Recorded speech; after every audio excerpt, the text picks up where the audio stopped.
Welcome back to another thrilling episode of the Midnight Slow Burn Stories podcast. An original Koi Rue production, all rights reserved.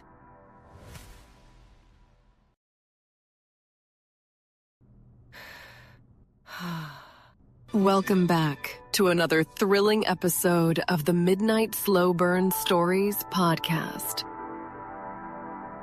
An original Koi Rue production, all rights reserved. Welcome, everyone, to the Deep Dive. Today, we're stepping into a story that just glimmers with outward perfection, but underneath, well, there's this simmering conflict. Just try and picture it, okay?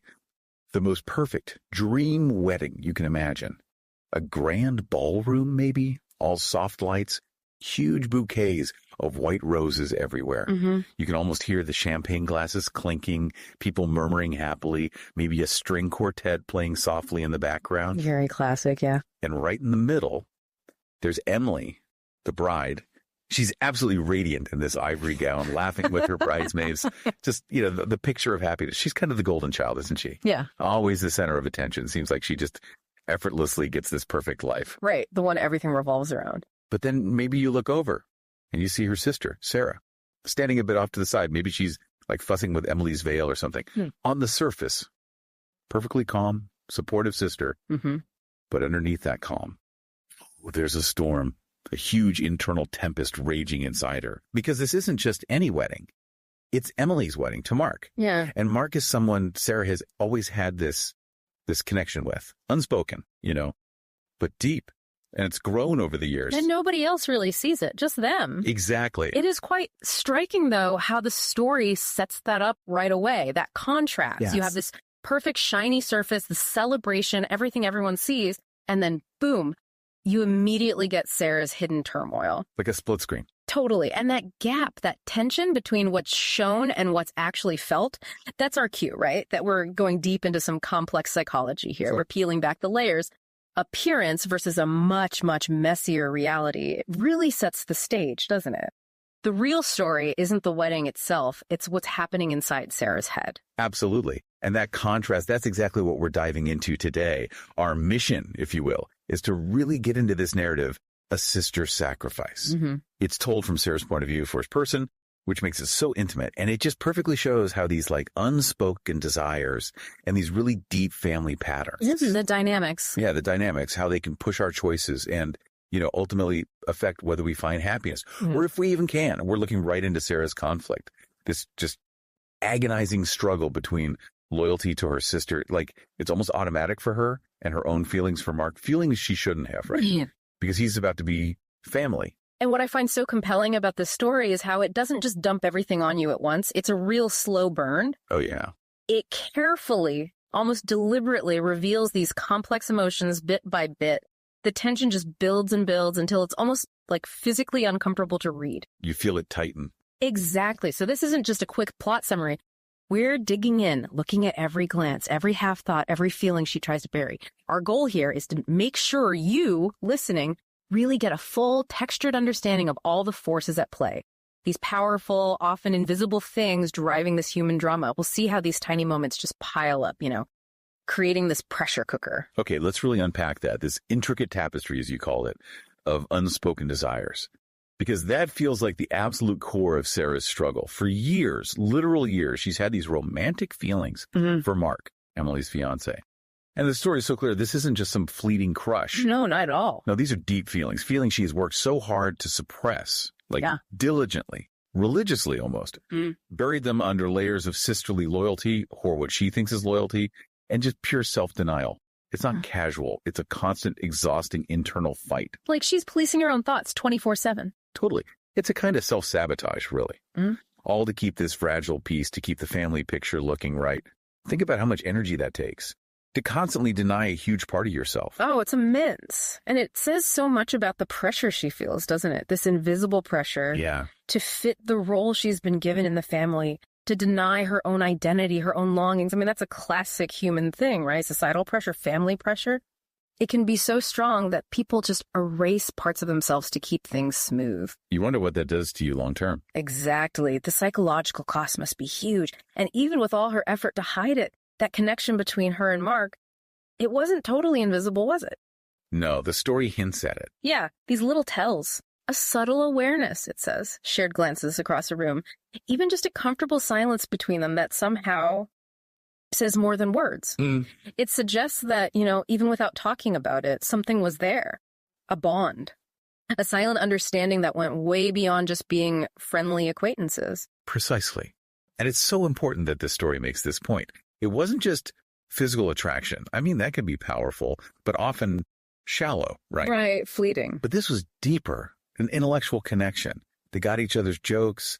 There was this easy, comfortable understanding she hadn't really found with anyone else. That's the key, isn't it? Yeah. That feeling of being truly seen, understood. That's what makes denying these feelings so much harder, so much more agonizing for her. It hints at something real, like soul-level compatibility. Yeah, exactly. A deeper resonance that you just don't get from looks alone. And the story gives us these perfect little snapshots, these moments that really show the depth of this hidden feeling. Moments that, looking back, totally foreshadow the crisis to come, like the leaky faucet incident. Well, that scene. You're right. It totally sticks with you, doesn't it? It sounds so boring, fixing a leaky faucet in the garden. Mundane. Years ago, summer afternoon. Yeah. But Emily, being Emily, gets bored, impatient, and just leaves him to it. Typical Emily, maybe. Seems like it. And that detail is actually crucial because it just highlights how oblivious Emily is. Maybe deliberately blind to the connection forming right there, right under her nose. She's in her own world. Completely missing these quiet, powerful moments happening literally beside her. That's a great point. And it's right then when Mark accidentally sprays Sarah with the hose. Yeah.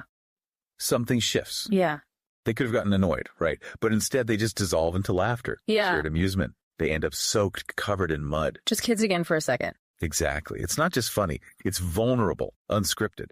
And for Sarah, that messy, silly moment becomes incredibly meaningful. She felt this genuine camaraderie, an understanding beyond friendship, a spark, it says. A spark of recognition. Yes, and it lingered in her mind ever since. It was like this glimpse into a different way of being, more authentic for her, where she could connect without pretending. It just shows how sometimes the deepest bonds form in the most ordinary circumstances, away from the big events. And it wasn't just the playful stuff either. There's another memory, equally powerful, the intellectual connection. Ah, the poet. Yes, at Emily's birthday party. They discovered they both love this obscure poet, and their voices get all hushed with excitement, the story says.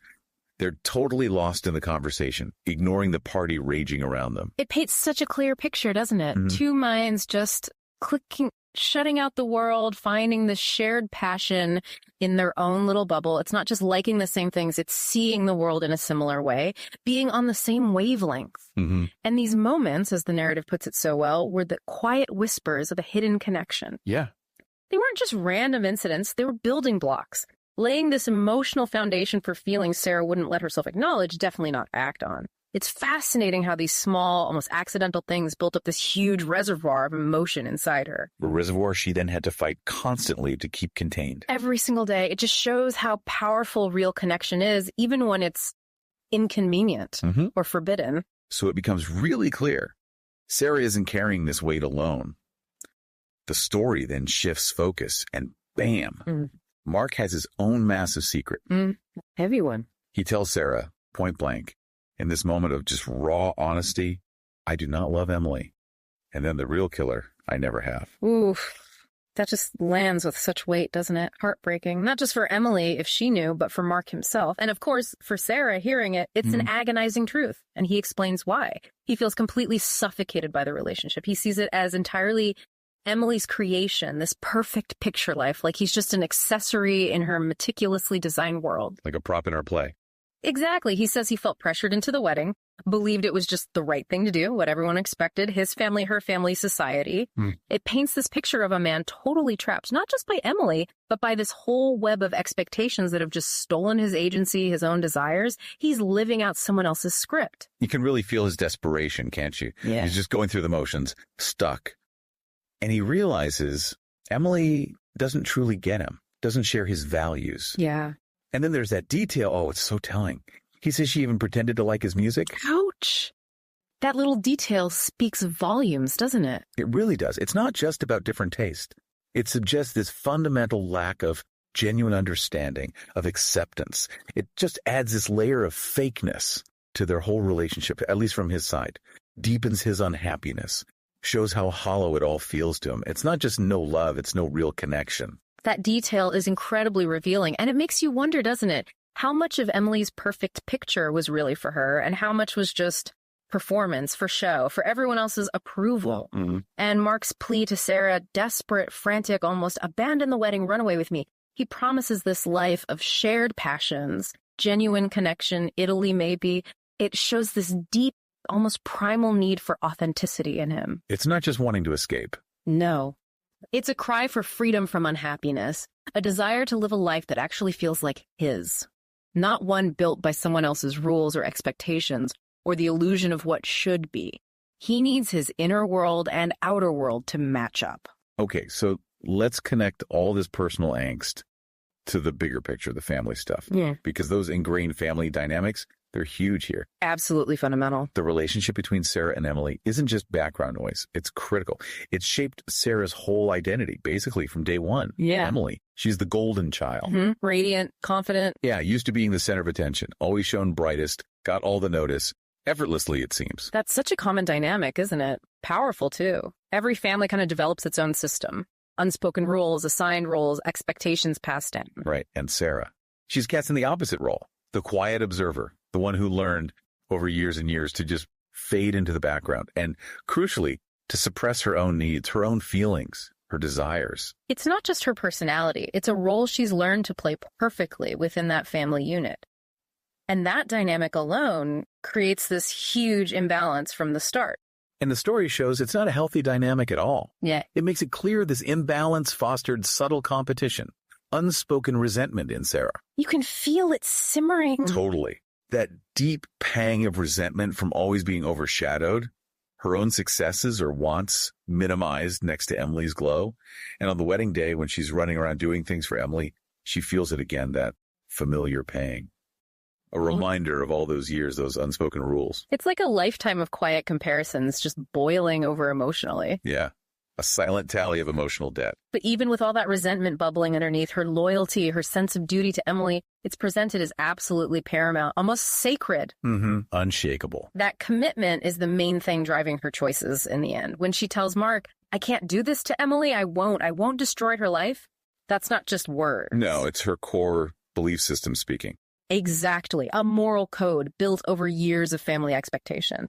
That internalized responsibility. It's where her duty slams right into her desire. And that choice she makes, the one the whole story hinges on, it's framed as this huge sacrifice of personal happiness for her sister's well-being. It feels like this incredibly selfless act. But it's born not just from love, maybe, but from years of playing that specific secondary role in the family, where Emily's happiness always came first, consciously or not. It reflects a lifetime of just giving way. Well, what's really fascinating and kind of chilling is how Mark tries to use all this against her in that desperate moment. Oh, yeah. He doesn't just plead, he gets manipulative. He cleverly leverages those sibling dynamics, Sarah's own hidden resentment. He starts subtly questioning Emily's true character, hinting she's manipulative, controlling, superficial even. Planting seeds of doubt. Yeah. Trying to chip away at that loyalty. Exactly. He goes right for the weak spots. He asks Sarah directly, doesn't he? Why does she always need to be the best? The center of attention, implying Emily's insecure underneath it all. Hitting where it hurts. And then he turns it on Sarah herself, accuses her of being just as trapped as he is, letting Emily control your life. He challenges her perceived timidity, her fear of risk. He's weaponizing her own feelings, her history, her insecurities, trying to break her by attacking how she sees herself. It's a brutal psychological move. It really is. It shows so clearly how these deep family patterns, Sarah's loyalty, her resentment, can be twisted and exploited when someone's desperate. Mark basically tries to turn her sisterly devotion into a weapon against her, to crack her resolve by highlighting her perceived flaws, which are actually rooted in those very dynamics. It exposes the raw underbelly of their relationships. He sees her pain and he tries to use it. Okay, so this is where it all comes to a head, right? All the tension, the unspoken stuff, the family baggage, it finally explodes. The scene shifts. They're on the terrace. Mm-hmm. Away from the party. Yeah, away from the picture-perfect happiness and the noise inside. It's secluded. A stark contrast, visually and emotionally. Sarah's probably gone out there for a breath to escape, and Mark finds her. Or maybe follows her. Could be. His usual easygoing look is gone. He's got this furrowed brow, a haunted look. You could just feel the tension spike, can't you? The air crackles. It feels faded. And that polite front they've always kept up, it just shatters. Instantly. Gone. Mark doesn't waste a second. No preamble. Nope. Straight punch to the gut. His confession. I can't marry Emily. I don't love you. I never have. It's not just about Sarah anymore. It's him tearing down his entire relationship with Emily, ripping apart the illusion, a moment of brutal truth. And then the part that shatters Sarah's world. The truth is, I've always been in love with you. Oh, man. Imagine hearing that. Right. For Sarah, it's like sudden, overwhelming validation. Every buried feeling, every shared glance, every quiet connection suddenly confirms. The story says Sarah's world tilts. Her whole reality, built on denial and duty, just spins off its axis. An emotional earthquake. She's immediately thrown into this intense internal turmoil, this agony, pulled between the surging desire for Mark, finally spoken aloud, and that deep, ingrained loyalty to Emily. It's an impossible choice, unbearable pressure. Mm. And Mark sees her hesitation, right, so he pleads. Desperately, please, Sarah, don't let me make the biggest mistake of my life. He paints this picture for her, this tempting escape, a life together, shared passions, real connection, Italy, everything opposite to his life with Emily. He's offering her the fantasy, everything she ever wanted but never dared wish for. And if for just 1 second, one agonizing, breathless moment, the story says she lets herself give in. Mark tries to kiss her. His lips brush hers. And it's not just a kiss. It's years, maybe decades, of unspoken feelings, stolen moments, silent understanding, all culminating right there. It's the physical proof of everything she's longed for, everything she's denied. It's the brink of a totally different life. But then reality intrudes brutally. It's a slap in the face. Yeah. From inside the ballroom, back in that perfect world she's almost escaping, a woman's voice calls Sarah's name. And it just yanks her back violently, back to the crushing reality of her duty, her role, her sister. Spell is just broken instantly. Sarah stumbles back, pulls away from Mark as if burned. It's this moment of horrible clarity. The fantasy of escape slams into the hard wall of loyalty, of obligation. The dream just shatters, leaving only the sharp edges of truth. The decision is right there in that moment. And Sarah, drawing on some deep strength maybe, at immense cost to herself, she makes the choice. Heartbreaking. She firmly rejects Mark's desperate plea. Her reason is clear, unwavering. I can't do this to Emily. I won't be a part of destroying her life. Yeah. She puts the responsibility back on him, tells him he has to tell Emily. It's sacrifice, yes, but there's also a strange kind of power in her refusal, even as she denies herself. And Mark's reaction, predictable maybe, raw, anger, disappointment, fury almost. He lashes out, tries to wound her, calls her timid, says she's letting Emily control her life, trying to break her down even as she stands her ground. He just retreats. Yeah. Disappears into the darkness, leaving everything hanging. His future, her future, totally uncertain. In that moment, Sarah chose duty, loyalty over her own desire, and she sealed a path for herself and for him, with consequences she can't even imagine yet. The silence after he leaves must be deafening, filled with all the what-ifs that just died. So what happens next? What's the aftermath for Sarah after this huge confrontation? Well, immediately it's this wave of deep regret and uncertainty. Hits her hard. Alone on the terrace, Mark's words echoing, she's grappling with what she just did, wondering with this terrible ache if she just threw away her only shot at real happiness. The story really emphasizes this persistent what-if playing over and over in her mind. It's going to haunt her. It's not just doubt. It's a full-blown existential crisis starting. And it's not just the what-if. It's the image of Mark's face. His despair. His vulnerability. That's burned into her memory. A constant reminder of the life she chose not to live. This isn't a choice that brings her peace. Not at all. It kicks off this deep, corrosive, internal struggle, self-doubt, the weight of a shared secret, and a future given up. And then there's the guilt. That's huge too, right? Sure. She goes back inside, back to the bridal suite, back to Emily, who's radiant, happy, totally oblivious. Oh, that must be torture. Immense guilt, the story says. She sees Emily's perfect happiness, but she knows the devastating truth underneath it all, the secret she's keeping. This guilt letting Emily potentially marry a man who doesn't love her, whose happiness is built on a lie that could become this long-term burden, couldn't it? A shadow over everything. Maybe even stopping her from finding her own happiness later. Which brings us to a really tough question. One for you listening to think about too. Yeah. Was Sarah's choice really just selfless loyalty, pure sacrifice, or was it also influenced by her own ingrained patterns? Her fear, maybe just wanting to avoid a massive confrontation, keep things smooth, even if they're fake. Mark's accusations about her being timid, letting Emily control her, they hit hard because maybe, deep down, she knows there's some truth there. They tap into her own buried insecurities, her awareness of her role in the family. She even thinks about it herself, doesn't she? Questions if she has let Emily control her life too long. Wonders if, in all those years of being quiet, denying herself, she's forgotten how to fight for her own happiness. And that points to a really sad, potentially tragic, long-term outcome. By making this choice, she might just keep struggling with her self-worth, her agency, perpetuating that cycle of putting others first. Yeah. Always. It's a hard pattern to break once it's set. Yeah, her choice basically reinforces that role she's always played, the quiet observer, the one who sacrifices. Instead of grabbing a chance to break free, she retreats into the familiar pattern, even though it hurts. And Mark's prediction is so ominous, isn't it? That she'll live a life of quiet desperation, always wondering what if. And she herself fears it, fears being destined to live a life of quiet resignation. Wonders if she'll ever forgive herself. This isn't the end of her struggle. It feels like the beginning of a much longer, quieter one. It's an incredibly heavy thought. The secret she's carrying now, the path she chose. The story says it would forever alter the course of her destiny. It wasn't just a choice for the wedding day. It's a choice that will echo through her whole life, define who she becomes. It comes with these huge, unspoken costs. And what about Emily and Mark? Emily's picture-perfect happiness, it's clearly shown as a facade, right? A beautiful illusion hiding the truth about Mark's feelings. She has no idea, none, about his unhappiness, about Sarah's turmoil. Her happiness is completely dependent on Mark playing his part, going through with it, upholding the illusion. If that truth ever comes out, her whole world, that perfect picture, it just shatters completely. It shows how fragile happiness is when it's built on anything but truth. And Mark, he's clearly miserable, suffocating, left reeling with anger and disappointment after Sarah rejected him. His future is just as uncertain as hers, maybe more so. His happiness depends entirely on what he does next. Does he go through with it? Can he ever escape the trap he feels he's in? In this whole messy web, nobody seems to have found a clear path to genuine joy.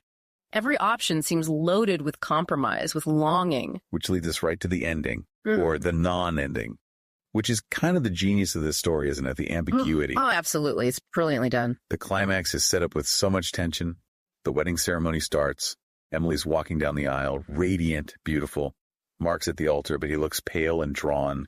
His expression, totally unreadable. You can project anything onto it. Fear, resignation, defiance. And Sarah's watching, still consumed by uncertainty. Her heart probably pounding out of her chest with the what-ifs. And then the moment. Yeah. The priest asks the question, that fateful line. Mark, do you take Emily to be your lawfully wedded wife? The story just stops right there, deliberately, painfully, leaves the answer hanging in this deafening silence. It's designed to just sit there, to resonate, to haunt you a bit. And that unresolved ending is so effective because it refuses to give you an easy answer. It forces you, the listener, to engage, to ponder what happens next, to think about the massive consequences for all three of them, whatever the answer is. Yeah, you have to write the ending yourself almost. Exactly. It doesn't tie it up neatly. Instead, it just powerfully highlights the complexity, the uncertainty of these huge life decisions, and the fact that happiness in situations like this is rarely simple or guaranteed. It forces you to sit with that discomfort of not knowing. It leaves us with so many huge questions echoing, doesn't it? Will Mark say, I do anyway? Yeah. Condemn himself to that quiet desperation. Will Emily ever find out the truth? Or will she live in blissful ignorance? And Sarah, after this immense sacrifice, can she ever find happiness?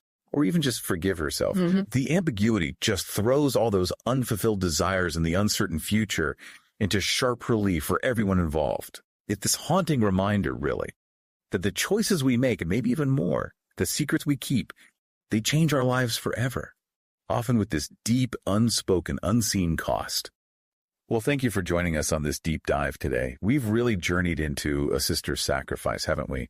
We've looked closely at that intricate, painful dance between love and loyalty. The weight of unspoken desires. Yeah, and the huge influence of those deep family dynamics, and underlying it all, that elusive search for real happiness. We saw so clearly how that picture-perfect happiness on the surface can hide such complex, often heartbreaking realities underneath. It really does. And this story, it kind of invites all of us to think about the choices in our own lives, doesn't it? Definitely. It makes you ask yourself, when does loyalty, which we value so much, become a sacrifice? When is it truly selfless? And when might it actually be coming from our own fears? Or those ingrained patterns we don't even realize are guiding us? Absolutely. So maybe we can leave you with this to think about. What choices have you made, maybe driven by duty or loyalty, that came at a real personal cost? Mm-hmm. And are there any unspoken truths, perhaps shaping your own path to happiness, maybe without you even fully realizing it? How do we find that balance, that really tricky balance between honoring our own needs and desires and also meeting the needs and expectations of the people we love? These are the big questions, right? Complex, beautiful, sometimes agonizing. They shape all of us. They really do. So we encourage you to maybe ponder those questions a bit. Recognize the fascinating, intricate complexity of our emotions and decisions in your own life journey. Thank you for joining us on this amazing episode. Don't forget to subscribe if you haven't already. Until next time, remember that beneath every perfect facade lies a complex reality, and the pursuit of happiness is rarely a straightforward path.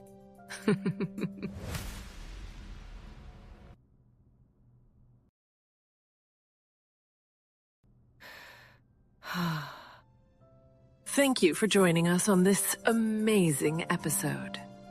Don't forget to subscribe if you haven't already.